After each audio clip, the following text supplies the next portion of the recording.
नमस्कार, मैं सौरभ शुक्ला और आप देख रहे हैं न्यूज़ 18। उत्तर प्रदेश की राजनीति और यादव परिवार से जुड़ी एक ऐसी खबर सामने आई है जिसने सबको चौंका दिया है। समाजवादी पार्टी के राष्ट्रीय अध्यक्ष अखिलेश यादव के छोटे भाई प्रतीक यादव हमारे बीच नहीं रहे, लेकिन उनकी मौत के बाद जो सवाल उठ रहे हैं वे सीधे तौर पर बड़े कारोबारी विवादों, करोड़ों के निवेश और मानसिक तनाव की ओर इशारा कर रहे हैं।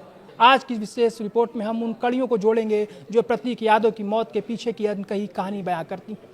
सोमवार को लखनऊ का किंग जॉर्ज मेडिकल यूनिवर्सिटी यानी कि केजीएमयू परिसर गमगीन था। अपने छोटे भाई के पार्थिव शरीर का पोस्टमार्टम कराने पहुंचे अखिलेश यादव की आंखों में नमी और शब्दों में एक भारीपन था। उन्होंने कहा, प्रतीक से 2 महीने पहले मिला था। मैंने उसे समझाया था कि सेहत का ध्यान रखो और अपना काम बढ़ाओ।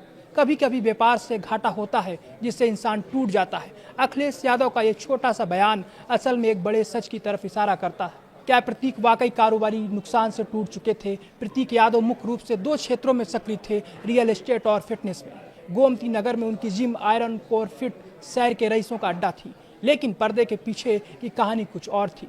सूत्रों की माने तो प्रतीक के रियल एस्टेट कारोबार का बड़ा हिस्सा उनके साले यानी अपर्णा यादव के भाई अमन सिंह बिष्ट संभाल रहे थे। साल 2012 से 2016 के बीच अमन के नाम पर 16 कंपनियां रजिस्टर्ड हुई। कागजों पर भले ही अमन थे, लेकिन कहा जाता था कि निवेश और फैसले प्रतीक यादव के ही थे। पिछले 1 साल से प्रतीक यादव के सितारे गर्दिश में थे। करोड़ों का निवेश डूबने लगा और इसके साथ ही रिश्तों में कड़वाहट आ गई। प्रतीक अपने साले अमन से इतने नाराज थे कि उन्होंने उसे जिम का दफ्तर तक खाली करने के लिए कह डाला। हालांकि मौत के समय अमन ही उनके साथ एम्बुलेंस में मौजूद थे।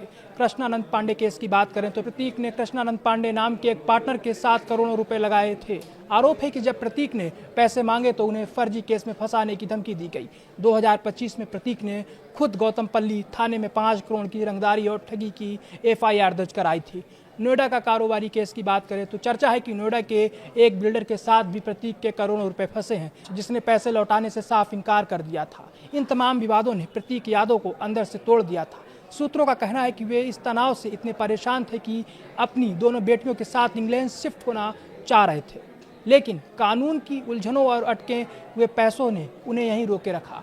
एक तरफ अखिलेश यादव का बयान कारोबारी तनाव की पुष्टि कर रहा है, तो वहीं दूसरी तरफ परिवार के कुछ करीबी लोग इसे सामान्य स्वास्थ्य समस्या बता रहे हैं। प्रतीक यादव चले गए, लेकिन पीछे छोड़ गए हैं दर्जनों सवाल। पुलिस अब उनकी मौत के कारणों के साथ साथ उन तमाम मुकदमों को भी गहराई से जांच कर रही है जो प्रतीक ने दर्ज कराए थे या जो उनके करीबियों पर दर्ज थे।